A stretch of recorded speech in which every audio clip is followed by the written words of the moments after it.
নামো বোদ্ধায়। আজকের ভিডিওতে আপনাদের স্বাগতম। আজ আমি আলোচনা করব কিভাবে মানসিকভাবে দৃঢ় হওয়া যায়, কিভাবে একটি শক্তিশালী মানসিকতা গড়ে তোলা যায়।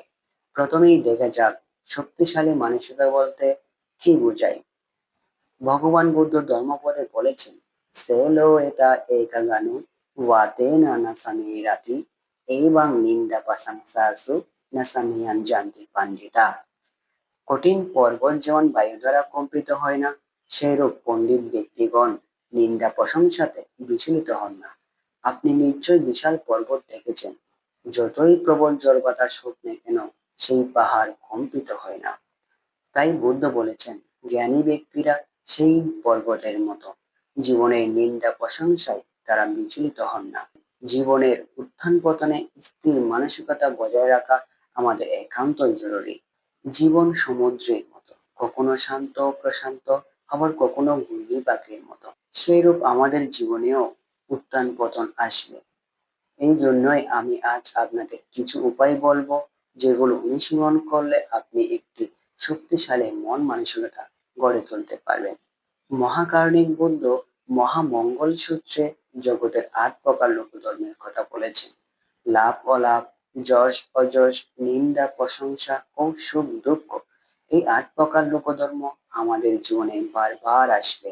এটাই প্রকৃতির ধর্মতা, তাই এগুলো মেনে নিতে হবে।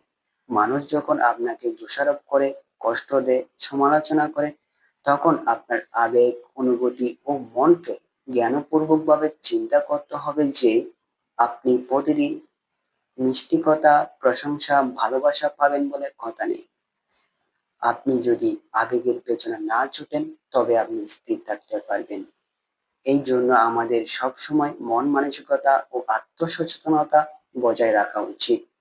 আর মানসিক সহনশীলতা তৈরি করতে হবে। সহনশীলতা মানে কি? এখানে সহনশীলতা মানে হলো সহ্য করার ক্ষমতা। এর জন্য একটি বিষয় বুঝতে হবে যে আপনার নিয়ন্ত্রণে কি আছে আর কি নেই। উদাহরণস্বরূপ, কেউ আপনাকে গালি দিল, কটু কথা বলল বা সমালোচনা করলো, তাদের কথা বা তাদের মতামত আপনার নিয়ন্ত্রণে নেই, কিন্তু আপনার প্রতিক্রিয়া সম্পূর্ণ আপনার নিয়ন্ত্রণে। আপনি চাইলে রাগ করতে পারেন, আবার চাইলে নাও করতে পারেন। শক্তিশালী মানসিকতা বলতে এই নয় যে আপনি কখনো কষ্ট পাবেন না, বরং আপনি কষ্ট পেলেও খুব দ্রুত তা থেকে জ্ঞানপূর্বক বের হতে পারবেন। আরো একটি জিনিস দরকার, সমস্যার সমাধানের মানসিকতা। আপনি যদি সমস্যায় পড়েন, বিপদে পড়েন, আতঙ্কিত হন বা মানসিকভাবে দুর্বল হয়ে পড়েন, তাহলে সমাধান পাওয়া কঠিন। বরং আপনি শান্ত থেকে, স্থির থেকে সমস্যার মূল কারণ খুঁজে বের করতে হবে। মনে রাখবেন, সবকিছুই অনিত্য, স্থায়ী নয়। সমস্যা যতই বড় হোক না কেন, সমাধান আছেই। তাই সমস্যাকে নিজের অংশ ভেবে মনে কষ্ট না নিয়ে, বরং সমস্যাকে সুচিন্তিতভাবে দেখুন, বুঝুন আর সমস্যার সমাধানের চেষ্টা করুন। আরেকটি হলো আত্মভালোবাসা ও করুণার মানসিকতা গড়ে তোলা। আপনি যদি নিজেকে ভালোবাসেন, তবে আপনি অন্যের নেতিবাচক কথা সহজেই গ্রহণ করবেন না, যা আমি পূর্বের ভিডিওতে আলোচনা করেছি। কেউ যখন আপনার দিকে রাগ, হিংসা ও কটু কথা ছুড়ে দেয়, তখন বলুন, আমি তোমার এই নেতিবাচক কথা গ্রহণ করব না। আমি শান্ত থাকতে চাই, কারণ আমি নিজেকে ভালোবাসি। এর জন্য একটি সহজ অনুশীলন করতে পারেন।